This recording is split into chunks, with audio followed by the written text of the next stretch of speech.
Hello, नमस्कार मंडळी. मी Anushka. अनुष्काच kitchen tails या माझ्या चॅनलला लाईक, शेअर आणि सबस्क्राईब करा आणि न चुकता शेजारील बेल आयकॉनवर क्लिक करा. तर आज आपण करणार आहोत ओल्या नारळाची चटणी. आता साहित्य बघूया. 1 मोठी वाटी किसलेलं ओलं खोबरं, 1 वाटी कोथिंबीर, 1 इंच आलं, 5 ते 6 लसूण पाकळ्या, 7 ते 8 कढीपत्त्याची पाने, 2 हिरव्या मिरच्या, चवीनुसार मीठ आणि जर तुम्हाला आवडत असेल तर लिंबाचा रससुद्धा ॲड केला तरी चालेल. आता आपण हे सर्व साहित्य मिक्सरच्या भांड्यात घेऊन पाणी टाकून बारीक वाटून घेऊ. काही लोकांना खोबरं आवडत नाही, पण नारळामध्ये फायबर आणि लॉरिक ॲसिडचं प्रमाण भरपूर असतं, ज्यामुळे शुगर लेवल कंट्रोलमध्ये राहते.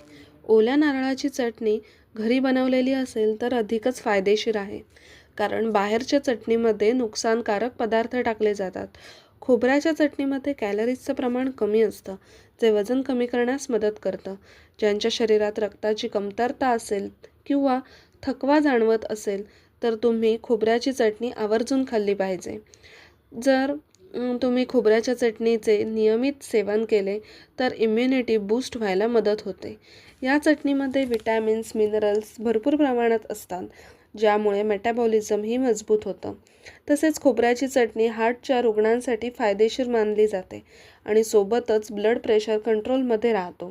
तसेच यामध्ये अँटीबॅक्टेरियल गुणही आढळतात, ज्यामुळे तुम्ही संक्रमणापासूनही वाचू शकता.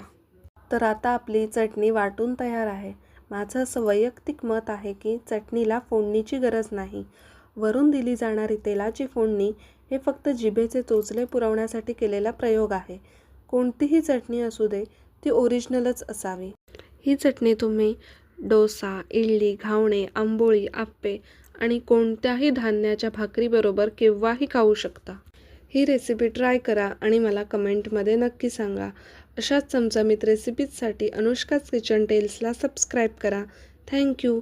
तोपर्यंत स्वयंपाक करा, मजा करा आणि घरचं जेवण एन्जॉय करा. तर आपण आता भेटूया नवीन रेसिपीसोबत नवीन व्हिडिओमध्ये. तोपर्यंत बाय.